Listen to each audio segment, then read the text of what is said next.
안녕하세요 구독자 여러분들, 오늘 여러분들과 함께 볼 종목은 셀리드라는 종목인데요. 자, 이 종목 한번 여러분들과 함께 자세히 보도록 할게요. 자, 먼저 셀리드라는 기업, 코로나 치료제 기업이죠. 오미크론. 자, 우선 어떤 기업일까요? 무엇으로 돈을 버는 회사일까요? 여러분들, 셀리드는 자 초보자분들을 위해 아주 쉽게 설명을 드릴게요. 이 회사는 서울대 학내 벤처로 출발한 항암 면역 치료 백신 및 감염병 예방 백신 개발 전문 바이오 기업입니다. 최근 마곡의 신사업 바이오 이모네이션 허브를 완공하며 독자적인 생산 인프라까지 갖췄는데요. 이 회사는 결국 무엇으로 돈을 버는 거에 대한 답은 자체 플랫폼 기술에 있습니다. 자, 신약 파이프라인 및 기술 수출이에요. 세포 내에서 항원을 효과적으로 전달하는 백스 플랫폼을 가지고 있는데, 핵심 사업은 두 가지예요. 첫째는 자궁경부암 및 두경부암을 유발하는 HPV를 표적하는 항암 치료 백신 BVAC 시리즈 개발이에요. 둘째는 오미크론 변이에 대응하는, 맞아요, 이게 가장 중요해요, 코로나19 예방 백신 및 차세대 감염병 백신 개발이에요. 결국 이 회사는 유통이나 시판 제품으로 당장 큰 매출을 올리기보다 우리 몸의 면역세포를 훈련해 암과 바이러스를 스스로 물리치게 만드는 원천 플랫폼 기술의 가치를 극대화하여 글로벌 제약사의 기술을 이전하는 비즈니스 모델을 가진 정통 바이오텍이라고 보시면 돼요.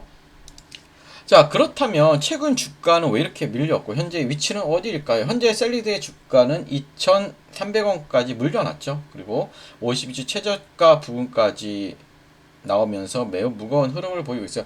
시가총액 역시 700억 원대 순위로 내려앉은 상황이죠. 최근 주가를 강하게 짓누른 핵심 뉴스와 공시를 냉정하게 분석하면 가장 큰 타격은 5월에 있었습니다. 5월 뭘까요, 여러분들? 코로나 백신이에요. 코로나 백신. 그쵸? 예. 제2 임상계획 신청이 식약처로 반려되었던 공시가 나오면서 투자 심리가 크게 위축되었습니다. 바이오 기업의 임상계획 반려는 비용 부담과 타임라인 지연으로 직결되기 때문에 여기에 장기 지출에 따른 재무적 부담이 수급 공백과 맞물려 주가를 하락 추세를 이끌어요. 긍정적인 해석도 있어요. 최근 바닥권에서 모멘텀을 보이는 이유는 뭐냐면, 최근 2026년 국가신약개발 사업과제 최종 선정되어 고위험군 5종 표적 항암치료제 백신 개발에 국비 지원을 받으며 리서치 동력을 다시 확보했어요. 또한 코로나19 변이 연구 결과가 국제학술지에 게재되었고요. 미국, 싱가포르 등 글로벌 특허 포트폴리오를 계속해서 확장하고 있습니다. 필리핀과 베트남에서 진행 중인 기존 임상 3상 투여 역시 완료 후 추적 관찰 중이에요. 결론적으로 최근의 하락세는 단기적인 임상 반려 악재와 수급 악화가 주가에 선반이 되며 하락 박스권의 최하단 구역에 위치한 상태고요. 국책과제 선정 등의 모멘텀으로 바닥을 다지려는 단기 흐름이 나타나고 있어요. 자, 차트적으로 분석을 하기 전에 우리나라 시장 너무 무섭죠, 여러분들. 예. 자, 외국인의 돈의 방향. 삼성과 SK 하이닉스의 판돈이 지금 어디로 가고 있을까요? 여러분들, 다음 폭등주를 찾으셔야 돼요. 다음 폭등주는 뭘까요, 여러분들? 다음 폭등주는 뭐다? 로봇주예요. 로봇주. 자, 로봇주. 왜 로봇주냐면, 결국 뭐냐면 최근에 삼성전자의 파업 이슈, 또 잦은 자동적계 파업. 이제 뭐야, 여러분들? 예, 로봇 자동화가 될 수밖에 없죠. 그러면서 뭘 해야 돼요, 여러분들? 예, 얼마나 오래 움직이느냐가 중요해요. 뭐다 이제는? 예, 배터리입니다. 로봇을 오래 지탱시키는 배터리 관련주에 관심을 가져야 돼요. 한 단계 더 들어가서요. 그래서 오늘 영상 끝에 말씀드릴 건데요. 자, 사시면 됩니다. 사시면 돼. 제가 여러분들 미리 보내주셔야 돼요. 그래서 제가 수차적으로 전략 리포트를 보내드리기 때문에 아래에 있는 번호로 종목 이렇게 두 글자만 남겨주시면, 예, 배터리 전략 리포트 제가 자세하게 적어놨는데 같이 공유해 드리도록 할 테니까 오늘 영상 끝까지 집중해 주셔야 되고요. 자, 차트적으로 보니 그쵸, 어때요? 예, 이게 오미크론 이슈가 있으면서 급등을 했다가 결국 뭐냐면 얘 같은 경우는, 예, 단기적인 지지선 있죠. 예, 여기가 뭐 저점이 2350원 부분 있죠. 여기만 지지해주면 크게 문제 없습니다. 얘는. 이 부분, 이 부분, 이 부분, 이 부분이죠. 여기만 잘 지지해주고요. 추세 자체는 지금 이렇게 되고 있잖아요. 여기서 이렇게 무너지게 되면 주가는 더 하락을 할 수 있어요. 그래서 여기가 지지가 되고 여기 고점, 단기적인 이 고점을 돌파할 때, 왜냐면 그래야지 추세가, 여러분들, 이제 추세 반전이 일어날 거 아니에요. 그쵸? 이렇게 결국보다 2750원이 안착했을 때 우리는 조금 편하게 매매할 수 있는 구간이라고 보시면 돼요. 그래서 여러분들 지금 매수보다는 조금 관망을 하시면서 흐름을 지켜보시고요. 자, 셀리드는 지금 단순히 싸니까 사자 혹은 악재 나왔으니 끝났다라고 쉽게 던질 종목이 아니에요. 보유하신 가격대가 어디인지, 현재 손실폭이 얼마나 깊은지, 혹은 이 바둑권 탈출을 노리고 새롭게 진입 타이밍을 보시는지에 따라 여러분들이 잡으셔야 할 가격 대응 기준선은 완전히 달라집니다. 특히 재무적 리스크와 임상 일정이 겹쳐있는 바이오텍은 단 한 번의 공시로 주가가 요동치기 때문에 선제적인 전략이 필수적입니다. 자, 셀리드의 최저가 구역, 가격 대응 구간, 그리고 임상 재신청 및 하반기 리스크 체크 포인트를 명확히 정리한 시크릿 파일을 준비했습니다. 객관적인 가격 기준과 다음 뉴스 확인 기준을 바탕으로 안전하게 대응하고 싶으신 분들은 아래에 있는 번호로 편하게 종명, 종목 아니면 셀리드라고 남겨주시면 제가 여러분 어려운 바이오 장세 속 여러분들의 소중한 자산을 지킬 든든한 길잡이가 되어드리도록 하겠고요. 이제부터 중요합니다. 예, 어떤 종목을 사야 될지 집중해서 미리 좋아요, 구독 부탁드릴게요. 자, 여러분 지금 한국 주식시장에서 가장 강한 중심주는 누구나 알고 있습니다. 삼성전자와 SK하이닉스죠.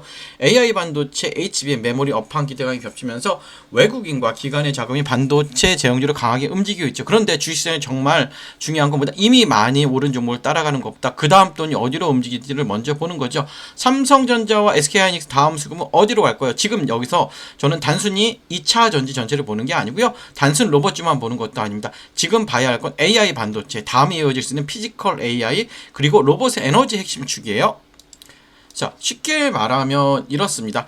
AI가 두뇌라면 로봇은 몸입니다. 그런데 이 몸이 아무리 좋아도 오래 움직이지 못하면 산업 현장에서 쓸 수 없습니다. 공장에서 계속 움직이고 무거운 물건을 나르고 정밀한 작업을 반복하고 충전과 반전을 안정적으로 관리하려면 반드시 필요한 게 있다. 바로 뭘까요? 바로 배터리입니다. BMS, 전력관리 충방전 시스템입니다, 여러분들.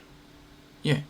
중요한 건 뭐냐면 그냥 일반적인 2차 전지 종목을 제가 보자는 게 아니에요. 전기차 배터리와 로봇 배터리는 보는 기준이 틀립니다, 여러분들. 전기차는 긴 주행거리와 대용량이 중요하지만 하지만 산업용 로봇이나 협동 로봇은 뭐예요, 여러분들? 순간 출력, 안정성, 충전 효율, 배터리 있으면 그리고 전력 제어가 훨씬 중요하죠. 고출력 배터리 백이 중요한 거예요. 그래서 제가 여러분들께 관심 있게 보는 쪽보다 단순 배터리 셀보다 로봇의 배터리를 안전하게 관리하고 전력을 효율적으로 나눠주고 충전과 방전을 제어하는 핵심 부품 쪽이에요, 여러분들. 쉽게 말해 로봇의 배터리가 심장이라면 BMS와 전력 관리는 그 심장이 안정적으로 뛰게 하는 제어 장치죠. 대부분 투자자들은 로봇주라고 하면 로봇팔, 로봇 완성품, 자동화 장비만 먼저 보죠. 물론 그쪽도 중요하긴 해요. 하지만 실제 산업이 커질 때 조용히 같이 따라받는 건 배터리 관리, 전력 제어, 그쵸? 그리고 구동부 전원, 센서 전원, 그리고 고출력 배터리 쪽일 수가 있어요, 여러분들. 또 여기에 최근에 삼성전자, 카카오의 파업 이슈, 그쵸? 자동차 업계의 파업 이슈, 인건비 부담, 공장 자동화, 미국 생산기지 투자, 현대차 그래 로봇 투자 흐름까지 겹치면 시장은 다시 자동화와 로봇 밸류체인을 볼 수밖에 없어요. 물론 오해하시면 안 돼요. 파업 이슈가 나왔다고 해서 무조건 로봇주가 오른다는 뜻은 아닙니다. 파업은 단기 뉴스. 하지만 자동화 투자는 보다 중장기 흐름이에요. 자동화 투자는. 기업들은 생산 차질을 줄이고 인건비 부담을 낮추고 공장 효율을 높이는 방향을 계속 고민할 수밖에 없죠. 그 과정에서 로봇, 배터리, 전력관리, 자동화 설비가 다시 시장에 관심을 받을 수밖에 없습니다, 여러분들. 그렇다면 여기서 중요한 건 아무 종목이나 보면 안 되겠죠. 테마 안에서 조건이 필요하죠. 자, 로봇 또는 자동화 산업과 연결될 수 있는 실제 사업 구조를 가지고 있어야 되고, 둘째, 배터리나 전력 관리 쪽에 단순 기대감이 아니라 실제로 매출 연결 가능성이 있어야 하고, 셋째, 최근 주가가 이미 과열된 상태인지 아니면 조정 이후 다시 관심을 받을 수 있는 위치인지를 확인해야 되고요. 저는 여기서 차트도 굉장히 중요한 겁니다. 좋은 테마라고 해도 차트가 너무 올라 버렸다면 오히려 리스크가 커질 수 있죠. 반대로 한 차례 기대감이 붙었다가 눌림이 나오고 거래량이 줄어든 상태에서 중요한 가격대를 지켜준다면 시장은 다시 제로를 기다리는 구간으로 볼 수도 있어요. 그래서 봐야 할 건 세 가지죠. 첫째, 21선 부근을 잘 회복하는지, 그리고 61선이나 주요 매물대에서 지지가 나오고, 셋째, 거래량이 감소한 눌린 구간인지 아니면 수급이 빠지는 하락인지. 주가가 빠졌다고 무조건 나쁜 건 아닙니다. 중요한 건 어떤 거래량이 빠졌는지, 어떠한 가격대에서 멈췄는지, 그리고 외국인과 기관 수급이 다시 돌아오는지예요. 특히 이런 테마성 종목 뉴스만 보고 접근하면 위험하죠. 반드시 확인해야 하는 건 외국인 수급, 기관 수급, 거래량, 그리고 뉴스가 실제 사업으로 이어지는지 보셔야 되고요. 제가 이 흐름을 관심 있게 보는 이슈는 단순히 로봇이라는 단어 때문이 아니에요. 지금 시장의 흐름이 AI 반도체에서 피지컬 AI로, 피지컬 AI에서 로봇으로, 로봇에서 배터리와 전력 관리로 내려오는 구조이기 때문입니다. 반도체가 시장의 두뇌를 담당했다면 다음 두뇌가 실제 산업에서 움직이는 몸, 즉 로봇입니다. 그리고 로봇이 오래 움직이기 위해 필요한 심장, 그게 바로 배터리와 전력 관리입니다. 자, 이 흐름 안에서 제가 보고 있는 종목은 단순 로봇 테마가 아니라 로봇이 실제 산업 현장에서 움직이기 위해 필요한 에너지 핵심 축과 연결되어 있어요. 그래서 이 종목은요, 이름보다 현재 가격대와 수급 위치가 더 중요해요. 이미 관심을 받는 구간인지 아니면 시장이 아직 충분히 반영하지 않은 구간인지, 이게 굉장히 중요합니다. 정리하면 이래요. 지금 시장의 중심은 삼성전자, SK하이닉스예요. 하지만 시장은 항상 다음 수급을 찾죠. 반도체 다음 흐름을 볼 수 있는 건 피지컬 AI와 로봇입니다. 그리고 로봇 안에서도 사람들이 놓치기 쉬운 핵심 배터리, 전력관리, 중방전, 제어예요. 이쪽에서 여러분들 실제 사업 구조가 있고 돈이 나오는 종목을 사야 됩니다. 자, 제가 이 보고 있는 핵심 종목과 함께 현재 주가 위치, 중요한 지지 구간, 수급 체크 포인트 궁금하신 분들은 아래 번호로 종목이라고 문의 주시면 제가 바로 문자로 보내드리도록 하고요. 끝까지 시청해주셔서 감사하고 좋아요, 구독 부탁드릴게요.